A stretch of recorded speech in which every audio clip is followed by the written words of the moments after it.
When we think of Panama, most of us picture tropical beaches, lush rainforests, and the Panama Canal. Some might even picture the skyline of Panama City, with its towering skyscrapers and luxury high-rises. In fact, when you look at this city, its skyline more closely resembles a city like Miami, Hong Kong, or even Dubai than any other Central American capital. But behind all that glamour, when the day turns into night, you begin to notice that the lights are off in many of the high-rises, their units unoccupied and empty. So, how did this city gain all this wealth to be able to construct these skyscrapers, and why are many of them empty? In this video, I will try to answer these questions, but first, we need to look at the history of the country to understand more. Panama always had the potential to become a wealthy nation when you consider a strategic location for international trade.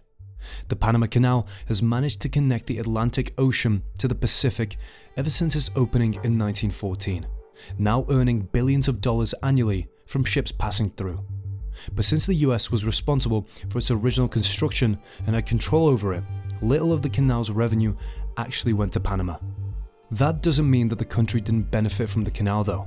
It brought a ton of jobs with it, and being the capital, Panama City grew into a global trade hub, as a terminal city and a central location for coordinating the management of the canal.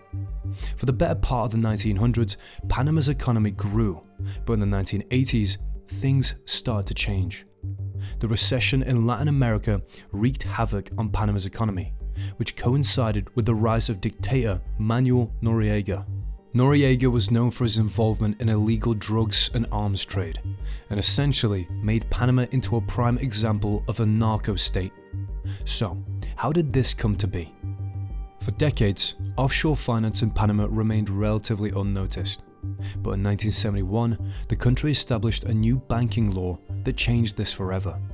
The law in question significantly reduced regulations on banking activities and emphasized very strict secrecy. So if you were to, for example, open an offshore bank account in Panama, the bank would be forbidden to share any information about you or your account, and you have no obligation to disclose the source of your funds.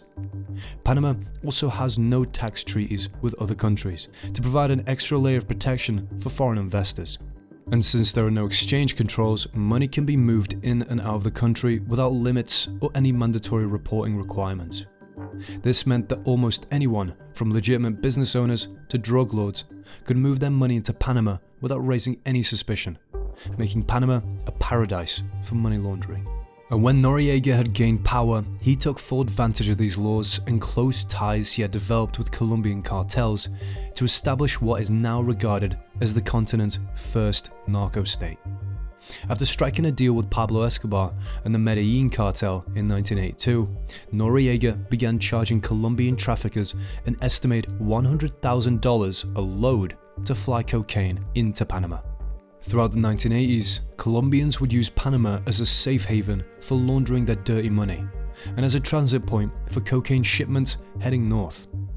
Alongside the Medellin cartel, the Cali cartel, also based in Colombia, was involved in smuggling cocaine through Panama. Noriega was without a doubt making a fortune out of the drug trade.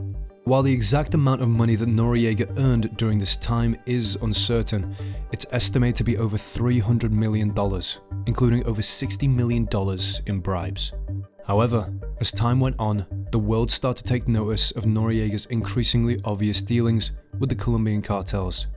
Especially the US, who had several military bases around the canal zone, begin to monitor Noriega's activities more closely.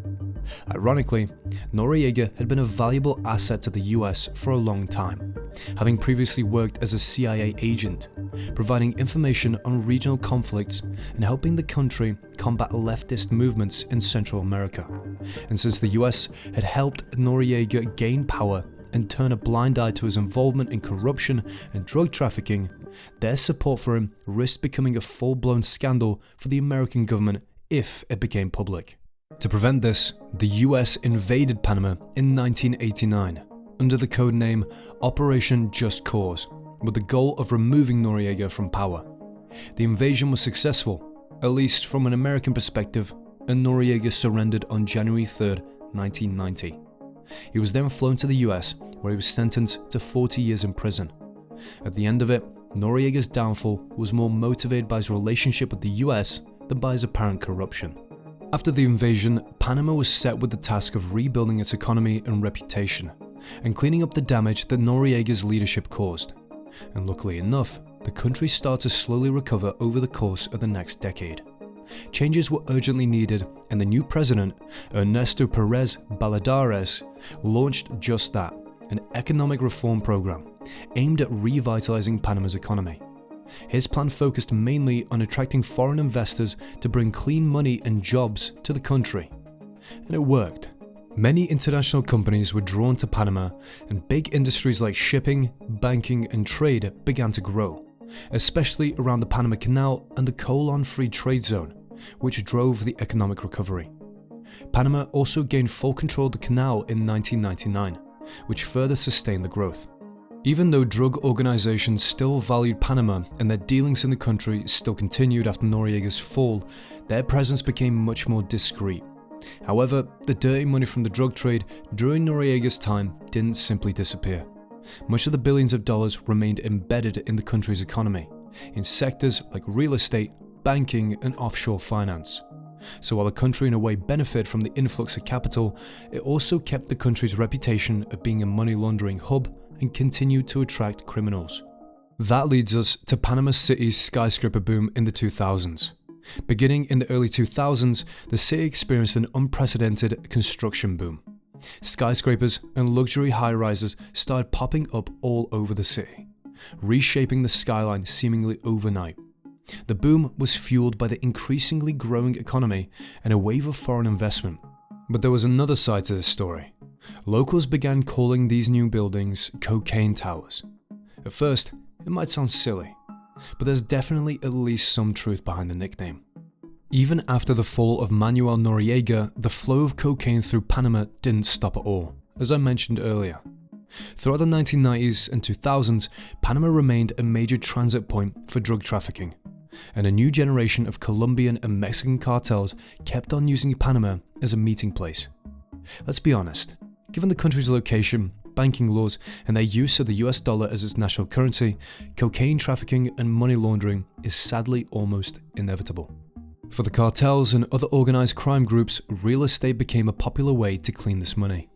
Skyscrapers, luxury condos, and high-end developments were built for the sole purpose of laundering dirty money.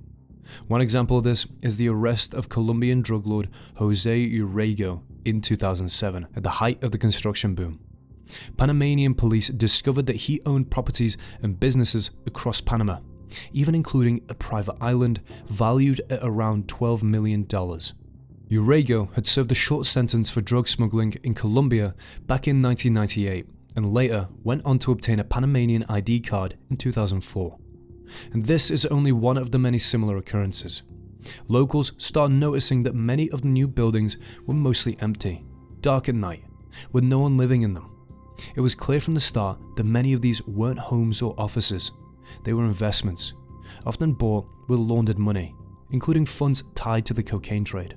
More recently, it came out that even Trump is tied to the money laundering by drug lords in Panama City. More specifically, the Trump Ocean Club, a skyscraper in the city. The skyscraper was announced in 2006 and opened in 2011, during the height of the construction boom. The Trump Ocean Club was actually Trump's first international real estate deal, and it followed in a similar formula in which the Trump organization doesn't own the property, but instead licenses the Trump name to a third party. He essentially sells his name to a real estate project. According to Reuters, the property's early success may have relied on laundering drug money from the Colombian cartels.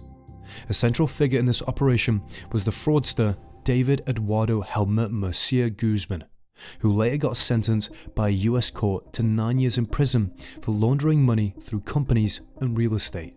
His business associate, Alexandra Henrique Ventura Noguera, was also critical for the project's early success, since he was responsible for nearly a third of the 666 pre-construction sales at the Trump Ocean Club and says he sold 350 to 400 units in total. So, while the construction boom in Panama City was definitely impressive in many ways, there is a darker side of it. Cocaine trade through Panama doesn't seem to slow down, with the country seizing tons of drugs every year. And even today, Panama's economy keeps growing and new skyscrapers are being constructed. But the economic growth has sadly also concentrated on benefiting very specific groups of people, and almost nothing to low or even middle income inhabitants. For the rich, the construction of new shiny high-rises is a money-making machine, and therefore the country continues to prioritize profits over other social needs like affordable housing. International companies and investors now have so much political power that new reforms are unlikely to be put in place to change the system.